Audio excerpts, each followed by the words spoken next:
Hello les gens, asseyez-vous, on va parler. Cardi B en roue libre sur Bia. Les dossiers sortent, les vraies raisons de leur embrouille. Bia est obsédée par Cardi. Cardi cache un très lourd secret. On s'attaque à son mariage avec Offset. Elle réagit directement.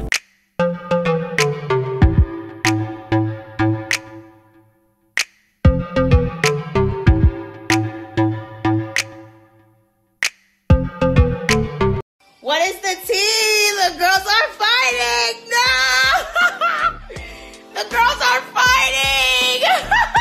Ça y est, Cardi s'est décidée à répondre à ses bifs en attente. Aujourd'hui, on s'occupe de Bia. Un jour, peut-être, ce sera le tour de Jetty. Bref, rappelez-vous que l'embrouille entre Bia et Cardi a commencé quand Cardi a fait son retour musical. Quand elle a sorti Like What, elle avait utilisé le même sample que Bia. Puis, pour sa chanson suivante, Enough, elle avait encore utilisé la même prod.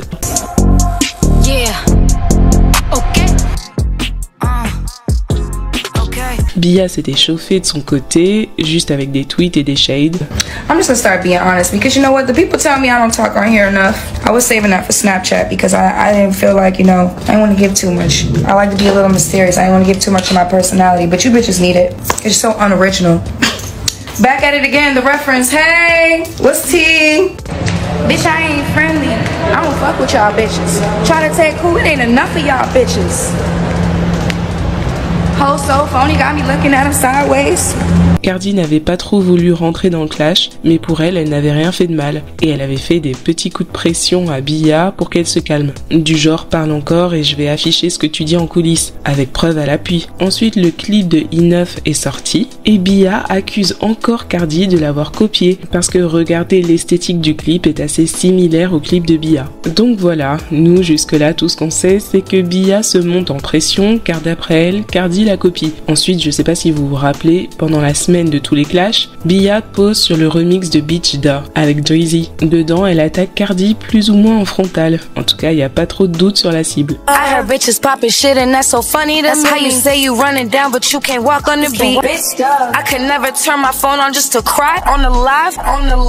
Mais Cardi ne va pas répondre pendant un bon moment. Il faut qu'on attende qu'elle sorte une nouvelle chanson. Et c'est ainsi qu'elle pose sur le remix de Wannabe avec Megan Thee Stallion et Glorilla. Je suppose que je suis une prof remplaçante puisque tu veux me faire des sublis. C'est un jeu de mots. En anglais, prof remplaçante, ça se dit substitute teacher. Donc c'est une façon de dire que c'est Cardi la prof entre elles deux. Elle a fait quoi? Aucune idée. Je pensais qu'elle était sur l'étagère Ikea. En anglais, être sur l'étagère, c'est une expression qui veut dire être mis au placard. Une façon de dire que Bia n'a pas de carrière. Ikea, forcément c'est lié aux meubles, mais ça sonne aussi comme Kia, la rappeuse. On l'utilise sur les réseaux pour dire qu'une rappeuse est morte dans le film.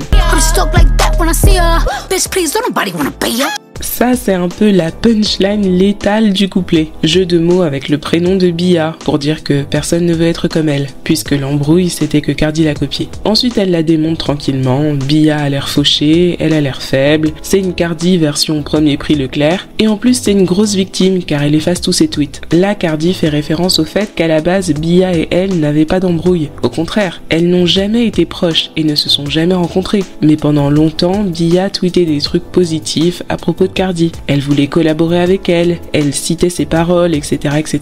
Et finalement, un jour, elle a supprimé tous ses tweets à propos de Cardi. Et le pire, c'est le moment où elle décide de supprimer. C'était à l'époque de son remix de Whole Lotta Money avec Nicki Minaj. Je vous ai dit, et je le répète, quand il s'agit du rap féminin, tous les chemins mènent à Rome. Et cette histoire n'échappe pas à la règle. Bia prétend qu'elle a vraiment un problème avec Cardi, mais les fans de Bia ne veulent pas l'écouter, car pour eux, c'est clair qu'elle fait tout ça pour le buzz ou pour jouer les petits soldats de Nicki Minaj. Toutes les rappeuses qui se rapprochent de Nicki finissent par s'embrouiller avec Cardi. Bref, après le remix de Wannabe, Bia a réagi sur Twitter en essayant de se moquer du couplet de Cardi. Crazy how you crashed out. I should have knew it was something when she wouldn't let y'all do her makeup and get her wig combed out.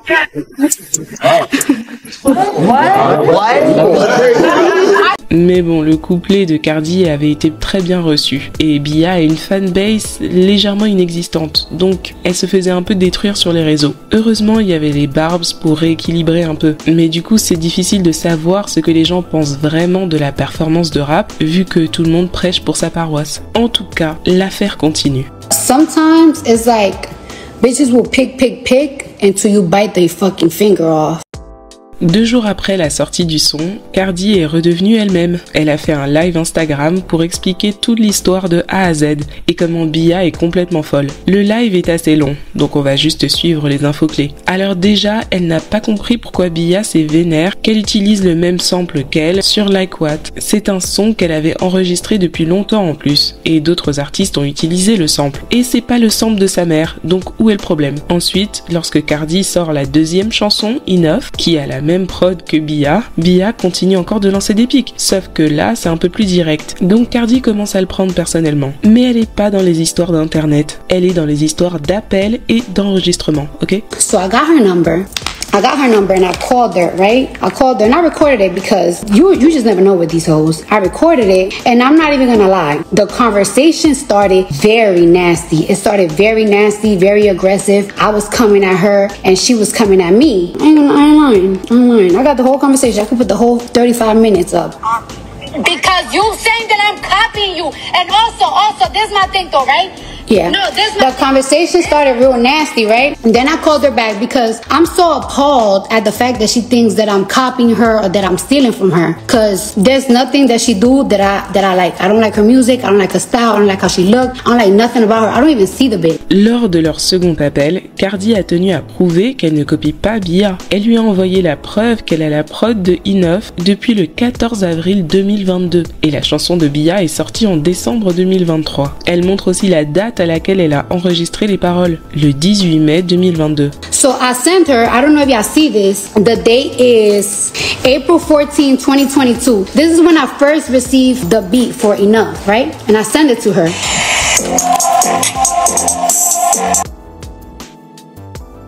And this is when I first recorded. I recorded Enough on May 18, 2022. I want y'all to see the date. I recorded Enough May 18. The first time I ever put my vocals, May 18, 2022. Peu de temps après, le clip de Enough sort et comme on le sait, Bia l'accuse encore de copier cette fois son clip Millions qui est sorti fin juillet 2023. Cardi hallucine parce que pour le coup, elle venait de se parler au téléphone il y a quelques jours. Elle n'a pas rappelé Bia, mais là pendant son live, Cardi nous montre aussi le mood board de son clip. J'imagine pour dire qu'elle ne s'est pas inspirée du clip de Bia, mais elle donne pas de date ou d'éléments concrets. Quoi qu'il en soit, le fait que Bia revienne à la charge après leurs explications, pour Cardi c'est bien la preuve que Bia cherche le buzz. She claimed that I'm copying now with the music video style, and it's like, oh, so it was never about a misunderstanding, and it is more than a phone call. Like it's like you doing internet shit, whatever. Whole point is, I ignored her. Then she put out this remix song and everything, and she threw slugs at me at the song, and it's like, oh, that's what you wanted to do. You wanted some type of beef with me. That's what you wanted. Okay, so I know that too. You got your 10,000 fucking streams. Congratulations. Good for you. Maintenant que le bif s'installe, c'est là où les choses prennent une autre tournure. Bia aurait commencé à faire circuler des rumeurs sur Cardi auprès de son entourage. Couple of weeks later, some girl from Atlanta, she's me and Offset friend, and she hit somebody up from my team, like, yo, there's this rumor going around that there's like a tape of Cardi, like a sex tape of Cardi. And I was like, me?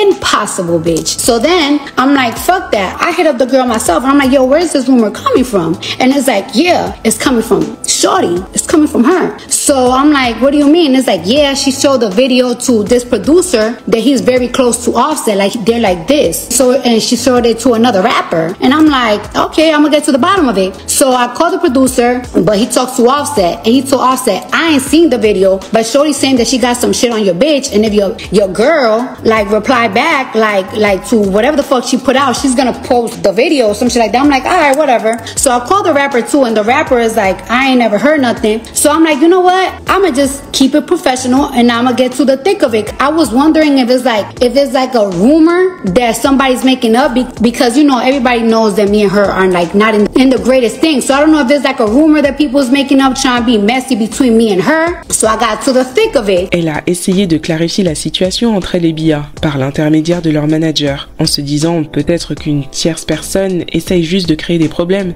Mais en même temps, leur ami producteur affirme que c'est bien Bia qui lui a parlé. Et c'est très certainement le cas, puisque juste après qu'elle ait sorti le Wannabe Remix, un de ses contacts lui envoie un extrait d'un diss track de Bia. Et voilà ce qui a motivé Cardi à nous servir tout ce thé par pack de 6 comme si c'était de la bière. Elle s'est pris un coup de pression en coulisses. Elle savait que Bia comptait sortir son diss track et donc elle est venue nous raconter sa version en premier. Parce que le vrai problème, c'est ce que Bia balance sur Cardi. Elle donne leur techa gratuitement et elle la vendent aussi. Supposée être mariée, mais je connais les gars qui te kennent. Je vais lui dire le scoop. Comment tu peux être vénère qu'il te trompe? Meuf, dis-lui la vérité. Ensuite, elle montre qu'elle a eu accès au Finsta de Bia, son second compte Instagram anonyme. Dedans, elle a fait des stories en rapport avec Cardi. Apparemment, elle a été mise au courant que Cardi voulait la traîner en justice, car elle a posté en story « Meuf, je suis pas Tasha K » et aussi un screen de message avec un certain Adam. Elle lui envoie son diss track et elle lui dit « Belle Calice dit que si je sors ça, elle va me traîner en justice. Est-ce que c'est valide ?» Ça doit être un avocat ou un conseiller juridique. Lying on my pussy, bitch, will get you sued, and I will get every little fucking red penny that you ever fucking make, bitch. Every money that you make off your publishing, bitch. So, find something safe to do, bitch. You want to talk about you not Tasha K. You're right, ask Tasha K. When she tried to lie that shit on me, what happened? Ask her. You're not Tasha K, bitch. You're actually fucking dumb.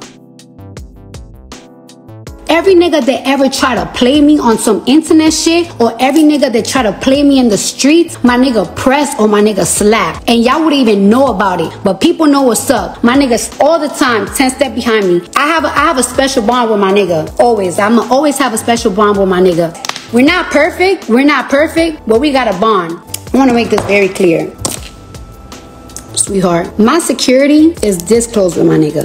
Every house that I stay in, I got security that my man contracted, that he pays for me and my children's safety, or whenever the fuck I go, he pays for it. Any in and out movements that I do, my nigga know. Bon, ça c'était le moment où Cardi a décidé de nous avouer qu'elle était prisonnière. Mais ce qu'il faut retenir dans tout ça, c'est que Bia est allée trop loin en essayant de créer des problèmes dans le mariage de Cardi B. Là, ça dépasse les histoires d'internet et de buzz. Si elle a inventé tout ça, c'est totalement malsain. But when she started doing that rumor shit, it's like, damn, it's more than clout. It's jealousy, cause what bitch will lie on another bitch pussy? That's jealousy. That's some jealous hating bitch shit. You hate the marriage. You hate that I'm spoiled. You hate that a nigga that will beat a nigga up for me. You hate the fact that I'm super successful, bitch. Unknown caller. Oh shit, that's my chef. Hold on.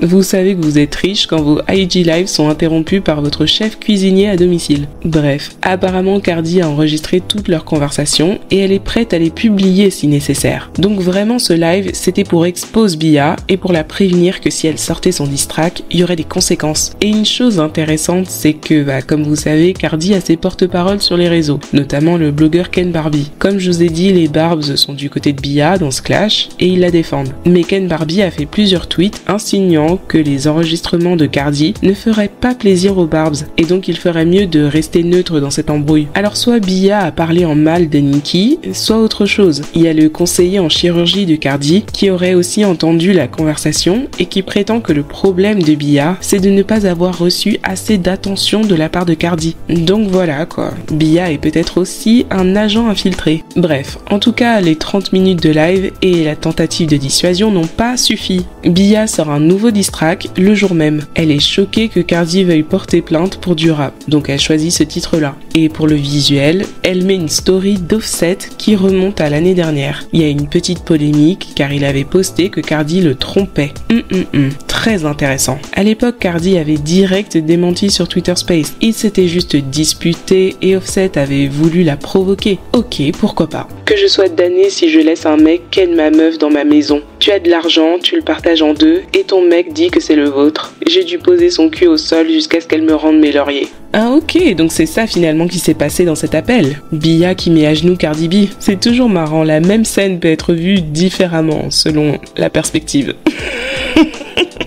En gros, les sujets du diss track, c'est Cardi l'infidèle, sa chirurgie ratée, comment elle sait pas parler, c'est Pardi qui écrit ses textes, et de toute façon, elle, c'est une fausse rappeuse. Bia va jusqu'à mentionner les enfants de Cardi, de la façon la plus diabolique qui soit. Tu prétends t'aimer, meuf, tu jurerais pas ça sur tes enfants. Toute cette chirurgie, et comment ton corps peut être aussi bof? Je pensais que t'étais là pour la culture, tu essaies juste de surfer sur la vague. Tu devrais rester à la maison avec tes enfants, parce que meuf, tu parles comme une CE1. Pour Bia, Cardi n'est pas vraiment là pour le hip-hop, elle ne fait que profiter de son buzz et faire son argent. For the culture, ça veut pas seulement dire la culture musicale, ça fait référence à la culture hip-hop. Certains artistes qu'on peut très facilement identifier ne sont pas passionnés de hip-hop et le lien avec la famille de Cardi, c'est que ses enfants s'appellent Culture et Wave, qui veut dire vague. The disrespect. The disrespect. Et puis à la fin de la chanson, elle parle un peu et elle termine en confession. Elle est totalement obsédée par Cardi. Oh, and by the way, me and all my homegirls hate your tats. We really do. We talked about it. Yup, we put it in the chat. We think you look dirty all the time, even after the bath. It's just in you. And if it wasn't for calling this set, you wouldn't know how to dress, bitch.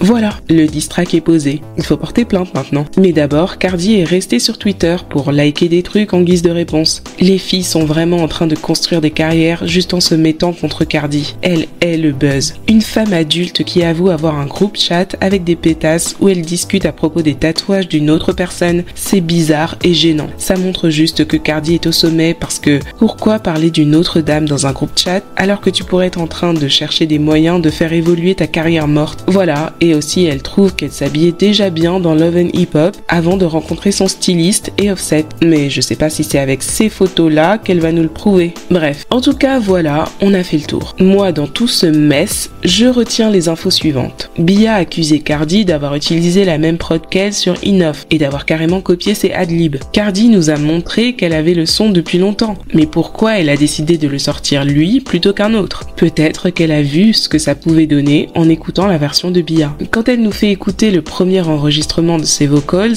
ça commence direct au couplet, donc ça ne prouve pas qu'elle n'a pas copié le début avec les adlibs. En plus, elle ne nous montre que le premier enregistrement. Mais il y a eu plusieurs nouvelles versions après. Je voudrais bien savoir à quand remonte l'enregistrement de la version finale, et si elle a ajouté les adlibs du début, avant ou après décembre, quand la chanson de Bia est sortie. Et pour ce qui est du clip, pareil, ce qu'elle a montré ne prouve pas qu'elle n'a pas copié. Son live, c'est beaucoup d'infos secondaires pour faire semblant qu'elle clarifie tout dans les moindres détails, alors que les infos principales sont absentes. Et les histoires d'infidélité, je trouve ça vraiment très intéressant. Si elle a trompé Offset, ce serait vraiment bête de la part de Cardi de venir démentir face caméra. Mais en même temps, pourquoi Bia irait inventer ça de toutes pièces? C'est gros quand même. Sans oublier la story d'Offset. Après tout ce qu'il lui a fait, c'est pas ouf de penser qu'une meuf ghetto comme Cardi serait partie se venger. Et sa réaction là, avec ses menaces de procès, c'est vraiment too much. De 1, c'est pas hip-hop du tout, c'est ridicule de vouloir porter plainte pour un diss track. Encore pire si c'est pour prouver que t'es pas infidèle à ton mari infidèle. Depuis quand il faut prouver ce qu'on dit dans un diss track? Remy Ma a dit que Nicki a couché avec Too Young Money,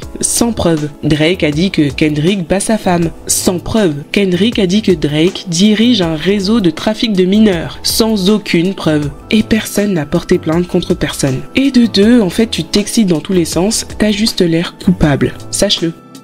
Dites en commentaire ce que vous pensez de la vidéo. Est-ce que Cardi a eu raison de faire son live? Bia cherche seulement le buzz ou bien elle dit la vérité? Vous pensez que Cardi a trompé Offset? Qui a gagné le battle jusqu'à présent? Cardi ou Bia? Allez, on se parle en commentaire.